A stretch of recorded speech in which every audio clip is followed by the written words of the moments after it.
Hello बच्चों, हमारे इस YouTube channel the momentum classes में आपका फिर से स्वागत है। कैसे हैं आप लोग? जैसा कि हम लोगों ने पिछले बार जो है कि पिछली क्लास में जो है कि हम लोगों ने टोटल 80 क्वेश्चन का डिस्कस किया था। जो बीएससीबी की ऑफिशियल वेबसाइट पर वो सारे क्वेश्चन थे, उसका मैंने आप लोगों के सामने पूरा एक्सप्लेनेशन के साथ जो है कि उसका डिस्कस किया। जैसा कि मैंने उसी वीडियो में आपको बताया था, उस क्लास में मैंने आप लोगों को बताया था कि मैं नेक्स्ट वीडियो जो लाऊंगा आप लोगों के लिए वो चैप्टर वाइज कर करके ऑब्जेक्टिव क्वेश्चन होगा। तो आज मैं आप लोगों के लिए लेकर के आया हूँ हिस्ट्री का फर्स्ट चैप्टर, यूरोप में राष्ट्रवाद यानी कि नेशनलिज्म इन यूरोप का चैप्टर का उसमें क्या क्या ऑब्जेक्टिव क्वेश्चन है उस सारे हम लोग आज डिस्कस करने वाले हैं। तो आप लोग इसको गौर से देखें, बढ़िया से इसको देखें और समझने की कोशिश करें। ये आपके एग्ज़ाम्स के लिए बहुत ही अहम होने वाला है। ये सारे क्वेश्चन जो है इसी क्वेश्चन में से आपका पूछता है, और ये जितने भी क्वेश्चन मैं आपसे पूछूंगा, डिस्कस करूंगा आपके साथ, वो सारा क्वेश्चन जो है कि आपके एग्ज़ाम्स में पूछा हुआ है। कोई क्वेश्चन 2016 में, कोई क्वेश्चन 2011 में, कोई 24 में, कोई 23 में, कोई 22 में, टोटल क्वेश्चन आपको जो है कि पूछा हुआ है प्रीवियस ईयर में। तो मैं स्टार्ट करता हूँ आप लोगों के लिए ये यूरोप में राष्ट्रवाद चैप्टर का क्वेश्चन नंबर 1। ये आपका क्वेश्चन पूछा गया था 2024 के फर्स्ट शिफ्ट में। 2024 के क्वेश्चन का सेट ये था और फर्स्ट शिफ्ट में आपका क्वेश्चन पूछा गया था कि प्रथम जेनेवा कन्वेंशन कब हुआ था। प्रथम जेनेवा कन्वेंशन कब हुआ था? ऑप्शन देख लीजिए एक बार। ऑप्शन ए है 1854, ऑप्शन बी है 1864, ऑप्शन सी है 1874 और ऑप्शन डी है आपका 1884। क्वेश्चन क्या कहता है? प्रथम जेनेवा कन्वेंशन कब हुआ था? यह आपका क्वेश्चन जो है 2024 के पिछले साल के क्वेश्चन पेपर में क्वेश्चन सेट ए में फर्स्ट शिफ्ट में ये पूछा गया था। तो इसका ऑप्शन 1854, 1864, 1874, 1884। तो इसका आंसर क्या होगा? पहले तो हम लोग जेनेवा कन्वेंशन क्या था? वो जो एक चला गया था घायल और बीमार सैनिकों की सुरक्षा के लिए। तो इसका प्रथम जेनेवा कन्वेंशन कब हुआ था? ये इसका डेट है अगस्त में हुआ था, 24 अगस्त 1864 को। कब हुआ था? 24 अगस्त 1864। तो इसका आंसर होगा 24 अगस्त 1864।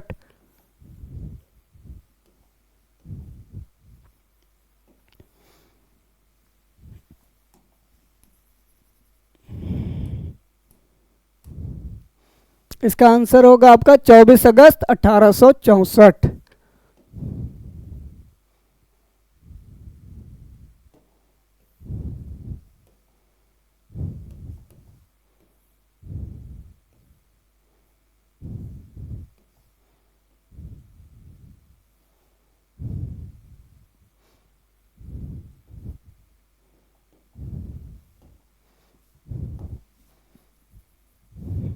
अब देखिएगा आप लोगों को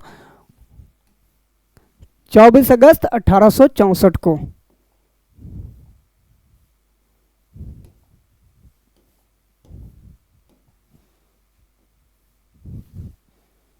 अगस्त 1864 को आपका आंसर होगा 24 अगस्त 1864 को जेनेवा प्रथम जेनेवा कन्वेंशन जो है कि ये घायल और बीमार सैनिकों की सुरक्षा के लिए चलाया गया था। अब चलते हैं हम लोग नेक्स्ट क्वेश्चन नंबर 2 की ओर। क्वेश्चन नंबर 2 कहता है इटली का एकीकरण कब पूर्ण हुआ, कब पूरा कंप्लीट हो गया था? यह भी आपका क्वेश्चन 2024 में पूछा गया है। क्वेश्चन का सेट था ए और शिफ्ट था फर्स्ट शिफ्ट में पूछा गया था कि इटली का एकीकरण कब पूर्ण हुआ। ऑप्शन देख लेते हैं एक बार। ऑप्शन है आपका 1861, option B 1871, option C 1720, option D 1817। तो इसका आंसर क्या होगा? इसका आंसर आपका होगा 1861। इसका आंसर आपका कब होगा? 17 मार्च 1861 को इटली का एकीकरण हुआ था। और इसका जो है इटली का एकीकरण जो हुआ तो इसका यहाँ का राजा कौन बना था? जब पूर्ण एकीकरण हो गया तो यहाँ का राजा जो बना विक्टर इमैनुअल बना था। कौन बना था? विक्टर इमैनुअल को जो है कि वहाँ के राजा के रूप में स्वीकार किया गया था। तो इसका आंसर कौन सा होगा?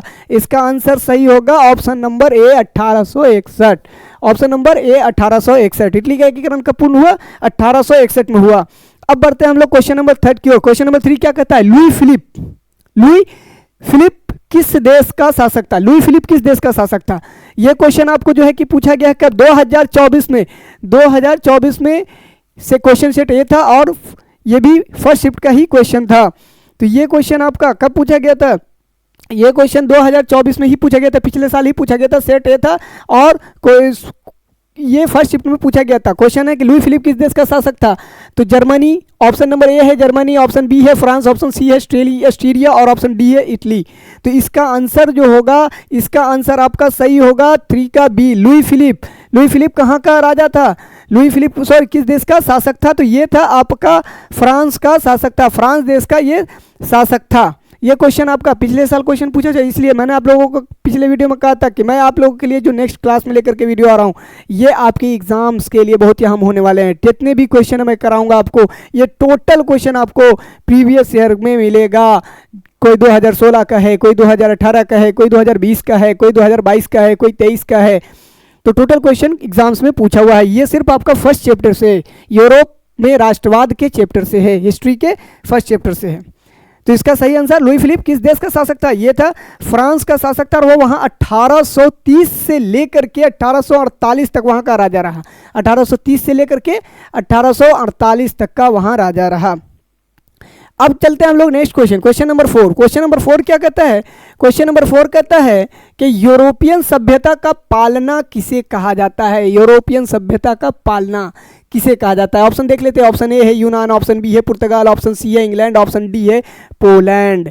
हैं ऑप्शन एक बार और फिर सुन लेते हैं। ऑप्शन ए यूनान, ऑप्शन बी पुर्तगाल, option C England, option D Poland. तो यूरोपियन सभ्यता का पालना, यूरोपियन सभ्यता का पालना कहते हैं, किसको कहते हैं? तो यूरोपियन सभ्यता का पालना जो कहते हैं वो है यूनान। वो कौन है आंसर? ऑप्शन नंबर ए यूनान है, इसका आंसर सही होगा यूनान। क्योंकि यूरोपीय सभ्यता को बहुत सारी चीज़ों का ज्ञान जो मिला वो यूनान से मिला। जैसे में आप बात कर ले दर्शन, विज्ञान, कला, साहित्य, राजनीति, ये सारे के बारे में जो है कि ज्ञान जो है कि मिला आपको आपको मिला, ये क्या कहते हैं, यूनान से मिला। तो यूरोपियन सभ्यता का पालना किसको कहते हैं? यूनान को कहते हैं। अब चलते हैं हम लोग नेक्स्ट क्वेश्चन, क्वेश्चन नंबर 5 की ओर। क्वेश्चन नंबर 5 कहता है कि बोहेमिया निम्न में से किस देश का शासक था? किस देश के अधीन था? बोहेमिया एक देश था जो निम्न में से किस देश के अधीन था? ऑप्शन एक बार देख लेते हैं। ऑप्शन ए है ऑस्ट्रेलिया, ऑप्शन बी है यूनान, ऑप्शन सी है तुर्की, ऑप्शन डी है पोलैंड। ये क्वेश्चन आपको पूछा था 2024 में ही पूछा है सेकंड शिफ्ट में। 2024 के ए में सेकंड शिफ्ट में ये आपका क्वेश्चन पूछा है। बोहेमिया किस देश के अधीन था? बोहेमिया किस देश के अधीन था? तो बोहेमिया जो है किस देश के अधीन था? बोहेमिया, इसमें ऑप्शन में ए में ऑप्शन दिया है ऑस्ट्रेलिया, बी में दिया है यूनान, सी में दिया है तुर्की, डी में दिया है पोलैंड। तो इसका आंसर जो होगा, बोहेमिया जो था किस देश के अधीन था? तो ये ऑप्शन में नहीं दिया है, क्योंकि ऑप्शन में जो है कि ब्रिटेन नहीं दिया है। बोहेमिया जो था वो ब्रिटेन के अधीन था। किसके अधीन था? ब्रिटेन के अधीन था। तो बोहेमिया किस देश के अधीन था? तो ये ब्रिटेन के अधीन था। लेकिन ऑप्शन में आपका ऑस्ट्रेलिया, यूनान, तुर्की और पोलैंड दिया है, तो इसका आंसर होगा ब्रिटेन। तो बोहेमिया निम्न में से किस देश के अधीन था? तो ये ब्रिटेन के अधीन था। अब बढ़ते हैं हम लोग नेक्स्ट क्वेश्चन,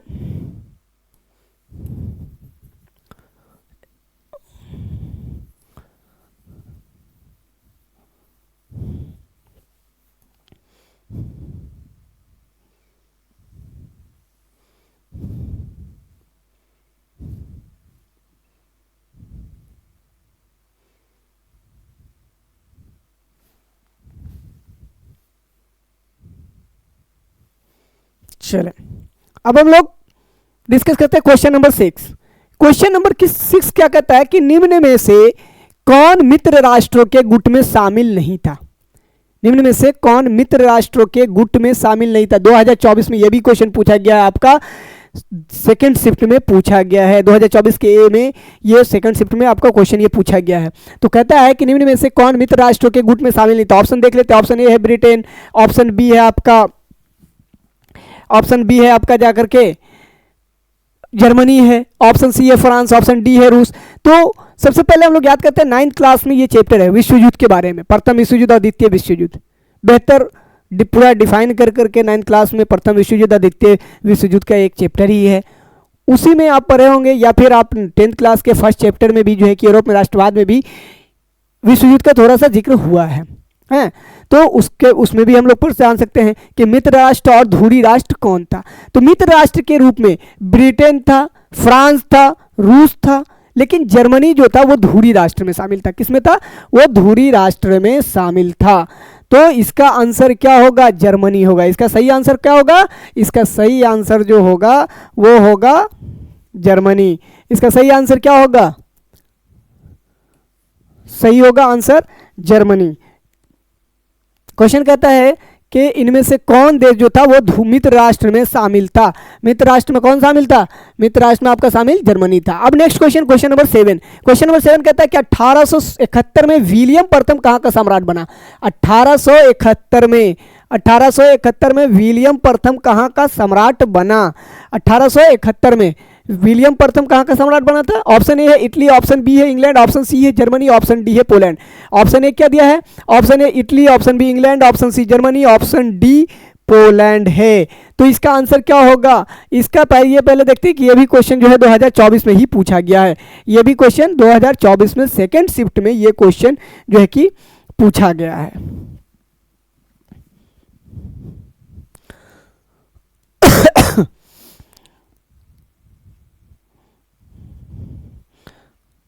तो इसका क्वेश्चन 1871 में विलियम प्रथम कहाँ का सम्राट बना, यह भी 2024 में पूछा गया सेकंड शिफ्ट में। तो विलियम प्रथम जो है 1871 में कहाँ का शासक, कहाँ का सम्राट बनता है? यह बनता है आपको जर्मनी का सम्राट। कहाँ का बनता है? ये बनता है आपको जर्मनी का सम्राट बनता है। 1871 से लेकर के 1888 ईस्वी तक वो फ्रांस का, ये जर्मनी का सम्राट रहा। कहाँ का? जर्मनी का सम्राट रहा। तो 1871 में विलियम प्रथम कहाँ का सम्राट बनता है? ये जर्मनी का बनता है। अब बढ़ते हैं हम लोग next question, question number 8। Sardinia का राजा कौन था? सर्डिनिया का राजा कौन था? सर्डिनिया का राजा कौन था? एक बार ऑप्शन देख लेते हैं। ऑप्शन ए है विक्टर इमैनुअल, ऑप्शन बी है नेपोलियन, ऑप्शन सी है Charles ten and option D है इनमें से कोई नहीं। सर्डिनिया का राजा कौन था? Victor Emmanuel, Napoleon, Charles ten and इनमें से कोई नहीं।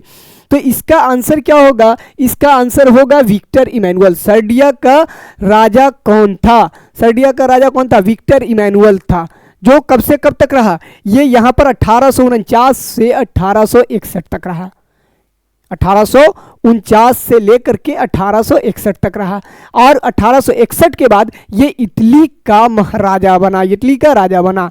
इटली ने जो, इटली की जो है कि इटली में इसको राजा के रूप में चुना गया था। तो यहां पर ये 1849 से लेकर करके 1849 से 61 तक, और उसके बाद ये फिर कहाँ का बन गया?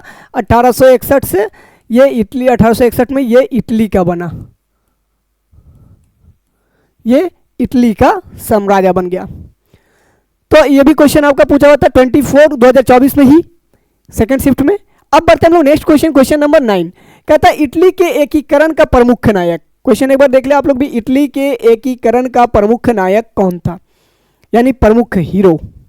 ऑप्शन ए है मेजिनी, ऑप्शन बी है काबूल, ऑप्शन सी है गैरिबाल्टी, ऑप्शन डी है इनमें से सभी।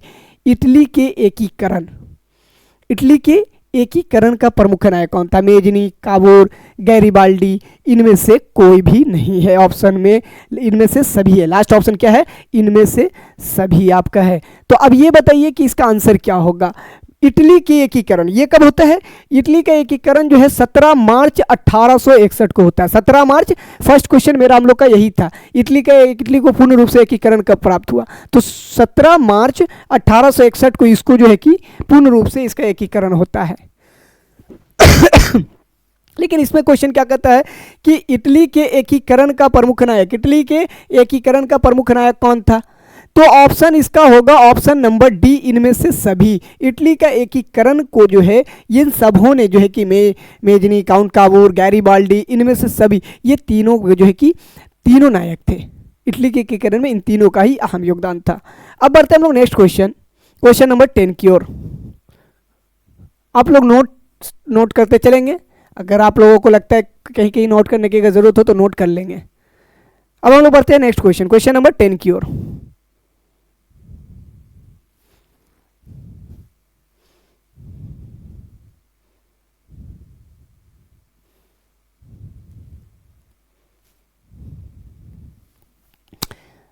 चलिए, क्वेश्चन नंबर 10 कहता है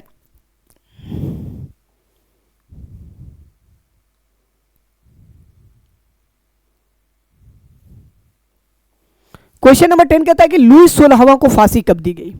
लुई 16 को फांसी कब दी गई? लुई 16वें को फांसी कब दी गई? ऑप्शन ए है आपका 1748, ऑप्शन बी है 1793, ऑप्शन सी है 1798, ऑप्शन डी है 1854। ये भी क्वेश्चन आपका 2024 में सेकंड शिफ्ट में आपको ये पूछा गया है। लुई 16वें को फांसी कब दी गई थी? 1748, 1793, 1798 एंड 1854। तो इसको फांसी लुई 16 को जो है कि फांसी जो दिया गया था 21 जनवरी 1793 को इसको फांसी दिया गया। कब दिया गया था? 21 जनवरी 1793 को इसको फांसी दिया गया लुई 16 को। ये आपको जाकर के फ्रांस का ये राजा था और इसे गिलोटिन के द्वारा फांसी दिया गया था। गिलोटिन जो है कि 18वीं शताब्दी में इसका जो है कि 18वीं शताब्दी में इसका आविष्कार जो हुआ था, गिलोटिन का आविष्कार फ्रांस में ही 18वीं शताब्दी में हुआ था। गिलोटिन एक प्रकार का मशीन था जिसमें लोहे के छुरी टाइप के पत्ते टाइप के लगे हुए होते थे, पत्थर टाइप के, और उसी में गर्दन डाल कर करके उसके जो है कि उसको ऊपर से गिरा दिया जाता था जिसमें गर्दन कट जाता था। तो गिलोटिन के द्वारा इसको फांसी दिया गया था। कब दिया गया था? आपको 21 जनवरी 1793 को इसको फांसी दिया गया था लुई 16 को। अब बढ़ते हम लोग next question, question number 11 question क्या कहता है? वियना सम्मेलन की मेजबानी किसने की? वियना सम्मेलन की मेजबानी किसने की? Option A Metternich, option B Napoleon, option C Lenin, option D Karl Marx. Option A है Metternich, option B Napoleon, option C Lenin and option D Karl Marx थे। तो वियना सम्मेलन की मेजबानी जो है, इसकी मेजबानी ऑस्ट्रेलिया ने की थी। किसने की थी? कौन देश ने की थी? तो इसकी मेजबानी ऑस्ट्रेलिया ने की थी। सबसे पहला चीज कि वियना सम्मेलन की मेजबानी ऑस्ट्रेलिया ने की और इसकी अध्यक्षता जो की थी तो वो मेटरनिक ने की थी। इसकी अध्यक्षता मेटरनिक ने की थी।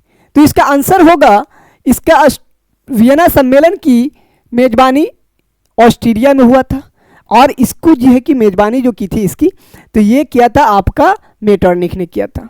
अब बढ़ते हैं हम लोग, ये भी क्वेश्चन आपका देखिए पूछा हुआ क्वेश्चन है। क्वेश्चन आपका कब का पूछा हुआ है? क्वेश्चन आपका पूछा हुआ है 2022 में, क्वेश्चन का सेट था सी, उसमें पूछा गया था कि वियना सम्मेलन की मेजबानी किसने की थी? इसकी जो है कि मेजबानी किसने की थी? इसकी मेजबानी मेटरनिक ने की थी। अब क्या बात है हम लोग next question, question number 12। Question number 12 कहता है कि निम्न में से किस सम्मेलन में जर्मनी की क्षतिपूर्ति राशि को कम कर दिया गया? यानी निम्न में से किस सम्मेलन में जर्मनी की क्षतिपूर्ति राशि को कम कर दिया गया? ऑप्शन देख लेते हैं एक बार। ऑप्शन ए है आपका क्योटो सम्मेलन, ऑप्शन बी है वियना सम्मेलन, ऑप्शन सी है रियो डी जेनेरो सम्मेलन एंड ऑप्शन डी है लॉसने सम्मेलन। ऑप्शन ए क्योटो सम्मेलन, ऑप्शन बी वियना सम्मेलन, option D Rio de Janeiro सम्मेलन एंड ऑप्शन डी लॉसने सम्मेलन। तो इसमें क्वेश्चन कहता है कि किस सम्मेलन में जर्मनी की क्षतिपूर्ति राशि को कम कर दिया गया? तो ये भी 2023 का क्वेश्चन सेट ए है और ये पूछा गया था फर्स्ट शिफ्ट में, पूछा गया था फर्स्ट शिफ्ट में क्वेश्चन पूछा गया था। तो इसका सही आंसर होगा आपका लॉसने सम्मेलन। इसका सही आंसर लॉसने सम्मेलन जो है कि 1922 से 23 के बीच हुआ था और ये जो था ये तुर्की और यूरोपीय देश के बीच आयोजित किया गया था। किसके? तुर्की देश और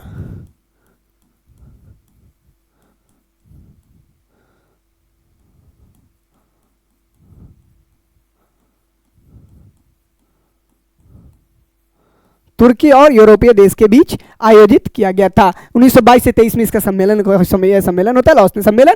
तो इसी में जो है कि जर्मनी की क्षतिपूर्ति राशि को कम किया गया।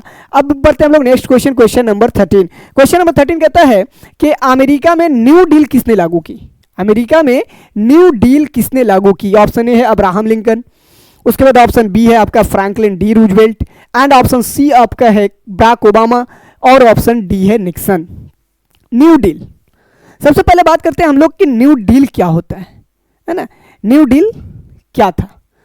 क्वेश्चन कहता है कि अमेरिका में न्यू डील की स्थापना किसने की? तो सबसे पहले इसकी स्थापना 1930 में होती है। इसकी स्थापना जो है 1930 ईस्वी में इसकी जो है क्या स्थापना होती है और ये जो किया गया था ये फ्रैंकलिन डी रूजवेल्ट के द्वारा किया गया था। किसके द्वारा? फ्रैंकलिन डी रूजवेल्ट के द्वारा किया गया था। इसका उद्देश्य था कि महान मंदी जो अमेरिका में महान मंदी हुआ, तो उस महान मंदी में पीड़ित अमेरिकी अर्थव्यवस्था को पुनर्जीवित करना था, यानी कि उसको फिर से बढ़िया करना था, उस हालात में सुधार लाना था। तो उसी को न्यू डील कहते हैं। क्या? New deal. इसकी स्थापना कब हुई थी? 1930 में।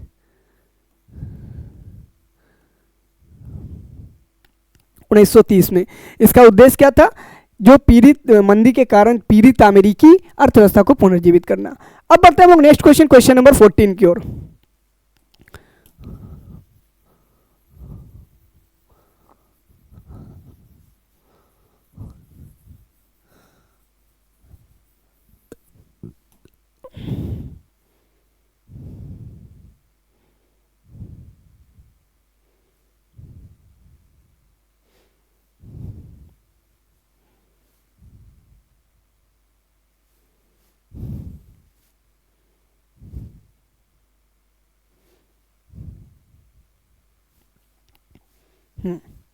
क्वेश्चन नंबर 14 कहता है, हीगेल किस देश का दार्शनिक था? हीगेल किस देश का दार्शनिक था? हीगेल जो था वो किस देश का दार्शनिक था?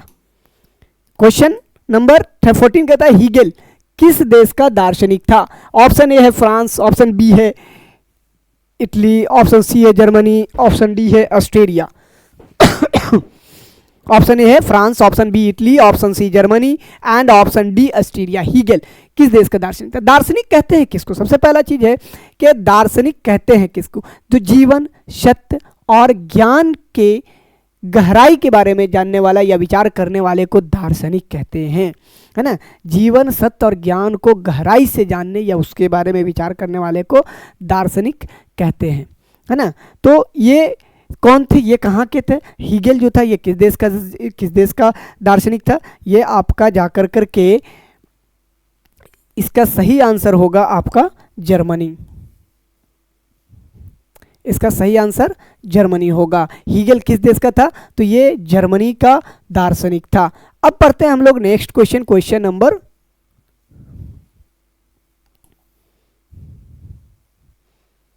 15। क्वेश्चन नंबर 15 एक बार हम लोग देखेंगे। ये भी क्वेश्चन आपका 2023 में सेकंड शिफ्ट में पूछा गया, 2023 के सेकंड शिफ्ट में पूछा गया है। वियना कांग्रेस का मुख्य उद्देश्य क्या था? वियना कांग्रेस का मुख्य उद्देश्य क्या था? ये 2023 में क्वेश्चन पूछा गया। ऑप्शन देख लेते एक बार। गणराज्यों को पुनर्स्थापित करना, लोकतंत्रों को पुनर्स्थापित करना, या राजतंत्र को पुनर्स्थापित करना, या इनमें से कोई नहीं। तो इसका सही आंसर जो होगा, वियना कांग्रेस का मुख्य उद्देश्य जो था वो था आपको, इसका सही आंसर है ऑप्शन नंबर सी, राजतंत्र को पुनर्स्थापित करना। इसका सही आंसर क्या होगा? राजतंत्र को पुनर्स्थापित करना। अब बढ़ते हैं हम लोग नेक्स्ट क्वेश्चन नंबर 16। सिकंदर कहाँ का निवासी था? सिकंदर कहाँ का निवासी था? ऑप्शन एक बार देख लेते हैं। ऑप्शन ए है रोम, ऑप्शन बी है चीन, ऑप्शन सी यूनान एंड ऑप्शन डी मिस्र। ऑप्शन ए है रोम, ऑप्शन बी आपका चीन है एंड ऑप्शन सी यूनान है और ऑप्शन डी मिस्र है। ये भी क्वेश्चन आपका पूछा 2023 में, ये सेकंड शिफ्ट में पूछा गया। तो सिकंदर कहाँ का निवासी था? तो सिकंदर निवासी जो था ये था यूनान का निवासी था। ये कहाँ का निवासी था? यूनान का निवासी था। अब बढ़ते हैं हम लोग next question number 17। Question number 17 क्या कहता है? फ्रांसीसी क्रांति कब हुई? फ्रांस की क्रांति कब हुई? ये क्वेश्चन बहुत ही आसान है। ये भी क्वेश्चन आपको लेकिन पूछा गया 2023 के सेकंड शिफ्ट में। ये भी क्वेश्चन आपको पूछा गया है, फ्रांस की क्रांति कब हुई? तो ऑप्शन एक बार देख लेते हैं। 1789 है पहला ऑप्शन है, 1789। ऑप्शन बी है 1804 और ऑप्शन सी 1871, ऑप्शन डी 1817। तो इसका सही आंसर होगा ऑप्शन ए 1789। इसका सही आंसर क्या होगा? 1789 होगा। अब बढ़ते हैं हम लोग नेक्स्ट क्वेश्चन नंबर 18 कहता है, राष्ट्रीय आंदोलन का केंद्र जेना विश्वविद्यालय कहाँ स्थित है? राष्ट्रीय आंदोलन का केंद्र जेना विश्वविद्यालय कहाँ स्थित है? ऑप्शन एक बार देख लेते हैं। ऑप्शन ए है इटली, ऑप्शन बी है जर्मनी, ऑप्शन सी है रूस और ऑप्शन डी है ग्रेट ब्रिटेन। ऑप्शन देख ले एक बार और। ऑप्शन ए है Italy, option B Germany, option C रूस और ऑप्शन डी ग्रेट ब्रिटेन। तो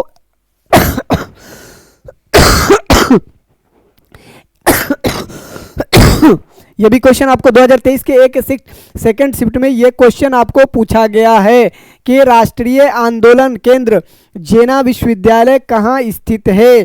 तो इसका सही आंसर आपका क्या होगा, इसका सही आंसर आपका रूस होगा। कहाँ था राष्ट्रीय आंदोलन का केंद्र, जेना विश्वविद्यालय कहाँ था, तो ये आपका जेना में था। ये आपका कहाँ था,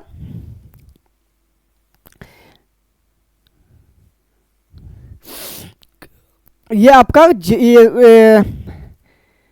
जेना विश्वविद्यालय, जेना विश्वविद्यालय सॉरी, अब जेना विश्वविद्यालय आपका जो है कि यहाँ जर्मनी में है।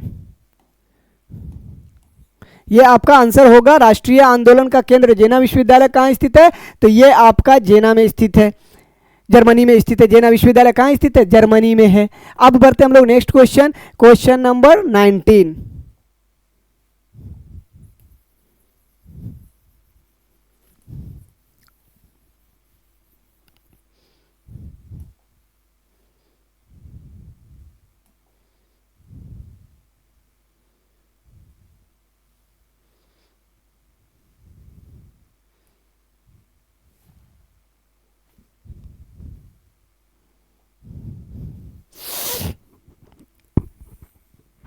मैं पिछली क्लास में मैंने एक क्वेश्चन था जिसका डिस्कस किया था कि विद्युत गिरी, कौन सा ऐसा विद्युत गिरी था जो रूस के सहयोग से जो है कि स्थापित किया गया था। तो उसका आंसर था ऑप्शन नंबर सी, कल्पक्कम, जिसमें मैंने गलती से शायद आप लोगों को केरल बताया था। वो केरल में नहीं है, तमिलनाडु के तिरुनेलवेली जिले में अवस्थित है। तो उसको एक बार आप लोग देख लेंगे। उसके बाद एक क्वेश्चन था जिस पर बहुत ज़्यादा थोड़ा सा आदमी कंफ्यूजन भी है, कि सबसे पहले मताधिकार, महिलाओं का मताधिकार कहाँ हुआ। उस ऑप्शन में इंग्लैंड भी था। हालांकि कुछ लोगों का मानना है कि ऑप्शन उसका 18 था, लेकिन उसमें सही है 1918 था, लेकिन उसमें सही आंसर जो है 1928 में था। क्योंकि 1918 में यह तो बात सही था कि अधिकार वोट का मिला था, लेकिन उसमें एक सीमा का पाबंद किया गया था, सीमा का दायरा रखा गया था कि इतना से इतना के बीच वाला ही सिर्फ वोट दे सकता है। और उसमें महिलाओं को भी जो है कि वोट देने का अधिकार दिया गया था, लेकिन एक क्राइटेरिया उसका रखा गया था। तो इसलिए उसका सही आंसर था 1928 जो था आंसर, जो मैंने बताया आप लोगों को, वही आंसर सही था। उसमें बात सही था कि बहुत सारे बच्चे का कमेंट्स भी आया कि उसमें जो है कि उसका आंसर ये होगा और 18 वाला होगा, लेकिन 18 में बात तो सही है कि वोट का अधिकार मिला, वहाँ के पुरुष और महिलाओं को वोट का अधिकार मिला था, लेकिन उसका सही आंसर होगा 1928। 1928 में जो है कि पूर्ण रूप से एकदम सारे लोगों को अब अधिकार दे दिया गया और उम्र का भी क्राइटेरिया जो कुछ घटा दिया गया था। तो होता है, कभी कभी मिस्टेक होता है। तो अब हम लोग बढ़ते हैं नेक्स्ट क्वेश्चन, क्वेश्चन नंबर 18 की ओर। लेकिन फिर भी जहाँ पर भी हमसे गलती होगा आप लोग कमेंट सेक्शन में जा करके कमेंट कर सकते हैं। मैं उसको नेक्स्ट क्लास में उस आपकी शिकायत को, आपकी कंप्लेंट्स को दूर करने का पूरे अपने तरीके से पूरा कोशिश करूँगा। मेरा ये हमेशा कोशिश रहेगा कि आप लोगों तक मेरे द्वारा दिए गए ज्ञान में कोई भी गलती ना हो। जो भी हम आप लोगों को बता रहे हैं उसमें कोई भी गलती ना हो। अब आगे गलती तो सबसे होती है ना, गलती तो सबसे होती है। गलती नहीं होगा तो फिर आप लोग बढ़िएगा कैसे। आखिर आप लोग इतना टेस्ट दिए होंगे एग्ज़ाम्स के लिए, जहाँ पर भी कोचिंग पढ़ते होंगे, जहाँ पर भी ट्यूशन करते होंगे, तो आपके टीचर ने आपका जो है कि टेस्ट लिया होगा, ऑब्जेक्टिव का लिया होगा, सब्जेक्टिव, उसमें आपने गलती किया, तब ने गलती की, तब ने सीखे होंगे, तब जा करके अब मेन एग्ज़ाम मैट्रिकुलेशन का एग्ज़ाम देना, जहाँ पर आपको कोशिश करना है कि हर क्वेश्चन सही बने। और मैं आप लोगों के लिए जो भी क्वेश्चन लाऊंगा उसमें जो भी गलती होगी, जो भी कन्फ्यूज़न होगा, जो भी मिस्टेक्स होगा, मैं उसको सुधारने का कोशिश करूंगा नेक्स्ट क्लास में। अगर वो मुझे गलती लगा, जैसे मैंने ये कल्पक्कम वाला बताया कि ये रूस के सहयोग से जो बना, तो मैंने पिछले क्लास में आप लोगों से गलत बोल दिया था मिस्टेक से कि केरल, लेकिन ये केरल नहीं, तमिलनाडु के तिरुनेलवेली जिले में स्थित है ना। वही जो बताया था आप लोगों को कि 1000 मेगावाट की क्षमता का है। ये 2002 में इसका स्थापना किया गया, 2013 में इसके 2 यूनिट बने थे, एक यूनिट का जो 2013 में, 2016 में दूसरा यूनिट। तो अब हम लोग आते हैं अपने क्वेश्चन नंबर 18 पर। क्वेश्चन नंबर 18 के का भी हम लोग कर ही लिए कि ये जो है कि जर्मनी में, कहाँ है, जर्मनी में है। जेना विश्वविद्यालय कहाँ है, जर्मनी में। नेक्स्ट क्वेश्चन है कोसूत। कोसूत का संबंध किस देश से है? कोसूत का संबंध किस देश से है? Option A Australia, option B यूनान, ऑप्शन सी पोलैंड और ऑप्शन डी हंगरी है। तो कोसूत का संबंध जो है ये आपका हंगरी से है। कहाँ से है? हंगरी से। कोसूत जो थे ये एक हंगरियन राष्ट्रवादी नेता थे जिसने हंगरी के स्वतंत्रता संग्राम में संघर्ष किया। उसमें जो है कि बहुत हंगरी को स्वतंत्रता दिलाने के लिए जो है कि इन्होंने जद्दोजहद किया, संघर्ष किया। तो ये हंगेरियन राष्ट्रवादी नेता थे। ये भी क्वेश्चन आपका पूछा गया है। ये क्वेश्चन आपका 2023 का ए में सेकंड शिफ्ट में पूछा गया है। अब बढ़ते हम लोग next question, question number 20। Question number 20 कहता है कि इटली तथा जर्मनी वर्तमान में किस महादेश के अंतर्गत आते हैं? बहुत इजी क्वेश्चन है ना, बहुत इजी क्वेश्चन है आपका। ये भी क्वेश्चन जो है कि ये क्वेश्चन का नहीं बतलाया गया नहीं है डेट कि कहाँ पूछा गया है। तो ये क्वेश्चन का आंसर क्या होगा? ऑप्शन देख लेते हैं एक बार। ऑप्शन ए है उत्तरी अमेरिका, ऑप्शन बी है दक्षिणी अमेरिका, ऑप्शन सी है यूरोप एंड ऑप्शन डी है पश्चिम एशिया। तो क्वेश्चन कहता है कि इटली तथा जर्मनी ये किस कॉन्टिनेंटल में, किस महाद्वीप में आते हैं? तो ये जो है यूरोप में आते हैं, ये यूरोप में आते हैं। ये यूरोप कॉन्टिनेंटल के अंतर्गत आते हैं। अब आते हैं हम लोग बढ़ते हैं क्वेश्चन नंबर 21। क्वेश्चन नंबर 21 कहता है कि फ्रांस में किस शासन वंश की पुनर्स्थापना वियना कांग्रेस द्वारा की गई? फ्रांस में किस शासन वंश का पुनर्स्थापना वियना कांग्रेस के द्वारा की गई थी? ऑप्शन देख लेते हैं। Option A Habsburg, option B है अर्लिया वंश, ऑप्शन सी है बुर्बो वंश एंड ऑप्शन डी है जारशाही। एक बार और देख लेते हैं। हैब्सबर्ग ऑप्शन ए है आपका, ऑप्शन बी है अर्लिया वंश है, ऑप्शन सी है बुर्बो वंश है एंड ऑप्शन डी है जो आपका वो है जारशाही। तो क्वेश्चन आपका कहता है कि फ्रांस में किस शासन वंश की पुनर्स्थापना जो है वियना कांग्रेस के द्वारा किया गया था? तो इसका सही आंसर ये भी आपका 2014 के एग्जाम्स में क्वेश्चन सेट सी में ये क्वेश्चन पूछा गया था। इसका सही आंसर आपका होगा बुर्बो वंश। कौन वंश से था? बुर्बो वंश से संबंधित था। अब हम लोग बढ़ते हैं नेक्स्ट क्वेश्चन।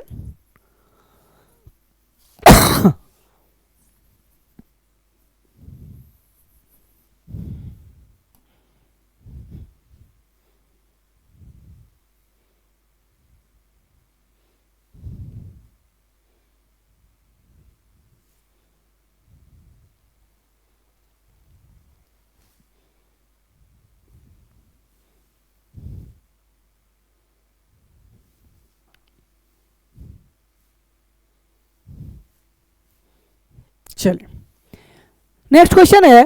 क्वेश्चन कहता है कि मेजनी का संबंध किस संगठन से था? मेजनी का संबंध किस संगठन से था? ऑप्शन एक बार देख लेते हैं। लाल सेना, ऑप्शन बी है कार्बोनेरी, ऑप्शन सी है फिलिक हैंटोरिया एंड ऑप्शन डी है डाइट, है ना। मेजनी का संबंध किस संगठन से था? तो इसका सही आंसर होगा आपका question answer number option number B, Carbonari दल का वो सदस्य था। खुद मेजनी जो थे कार्बोनेरी दल का सदस्य था। और ये क्वेश्चन पूछा गया था 2023 के सेट ए में सेकंड शिफ्ट में ये क्वेश्चन आपका पूछा गया था। अब बढ़ते हम लोग नेक्स्ट क्वेश्चन, क्वेश्चन नंबर 23।